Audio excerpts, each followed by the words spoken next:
আজকে ভাবলাম খুব সুন্দর একটা নাস্তা করে দেই বাচ্চাদের সন্ধ্যার সময় খাওয়ার জন্য। তো এখানে আমি সকালে মুরগির মাংস যখন মুরগি বের করেছি, এই মুরগির মাংসটা দেখে, বুকের মাংসটা দেখে আমার মাথায় একটা রেসিপি আসলো যে আজকে বাচ্চাদেরকে একটা অন্য কিছু করে দেই। তো আসসালামু আলাইকুম, by the way this is me Angela নিঞ্জালাস, welcome back to another video. তো এখানে এত ঝড় তুফান শুরু হয়েছে দেখেন, আর আমি কিন্তু ওটা একটু রসুন বাটা, একটু আদা বাটা আর একটু লবণ দিয়ে ম্যারিনেট করে রেখেছিলাম কিছুক্ষণ। তারপরে আমি সিদ্ধ করে নিয়েছি।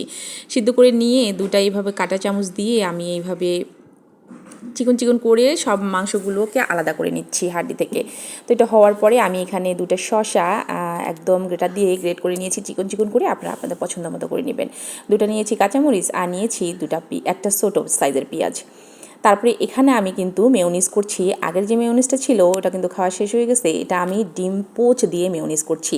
সব কিছু দিতে হবে, দুধ পাউডার দিতে হবে, গোটা একটা শুকনা মরিচ দিয়েছি। আজকের মেয়োনিজটা অসাধারণ মজা হয়েছে। তো বাচ্চারাও খেয়ে কিন্তু বলতেছে মা দারুণ হয়েছে আজকের মেয়োনিজটা। এক ফালা দিয়েছি লেবুর রস, সাথে সব কিছু দিয়ে আর সয়াবিন তেল দিয়ে এইভাবে আমি ব্লেন্ডারে ব্লেন্ড করে নিয়েছি। তবে এখানে একটা মজার ঘটনা, সেটা কারেন্ট কিন্তু একদমই ছিল না। আমি শুধু মনে মনে ভাবছিলাম যে কারেন্ট কখন আসবে, আর এটাকে কখন আমি মেয়োনিজে পরিণত করব, আর কখন বাচ্চাদেরকে আমি একটু নাস্তা খাইতে দিব। তো 8টা থেকে 8:30 প্রায় বেজে গেছে, তারপরে কারেন্ট ছিল না। ওই যে ঝড় তুফান হচ্ছিল বললাম। তো আমি এরই মধ্যে এটা করতে করতে তারপরে কিছুক্ষণ বসার পরে দেখলাম যে না চলে আসছে। তো তাড়াতাড়ি করে আমি ভাবলাম যে না, এই নাস্তাটাকে কমপ্লিট করে ফেলি। তো সব কিছু একসঙ্গে করে মেয়োনিজটা উপরে ঢেলে দিলাম। ঢালার পরে এইভাবে ভালো করে উপর নিচ করে মিক্স করে দিচ্ছি।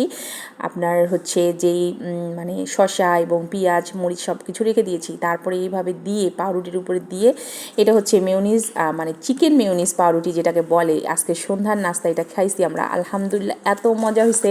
বাচ্চারা বলতেছিল মা আজকেরটা অসাধারণ মজা হয়েছে। আসলে ডিম পোচ দিয়ে মেয়োনিজ আমি এর আগেও করেছিলাম একবার, আর এর আগে যেটা করেছি সেটা ডিম সিদ্ধ দিয়ে করেছি। আজকে কিন্তু করে আজকে খাইছি, আজকে কিন্তু কোনো রাখারাখি করি নাই। তো যাই হোক, আলহামদুলিল্লাহ এতটা মজা হয়েছে। সন্ধ্যা নাস্তা তো মাশাল্লাহ আমরা সবাই খেয়ে নিচ্ছি এভাবে 2টা পিস করে। তো এটা খাইয়ে আমাদের একদম পেট ভরে গেছে।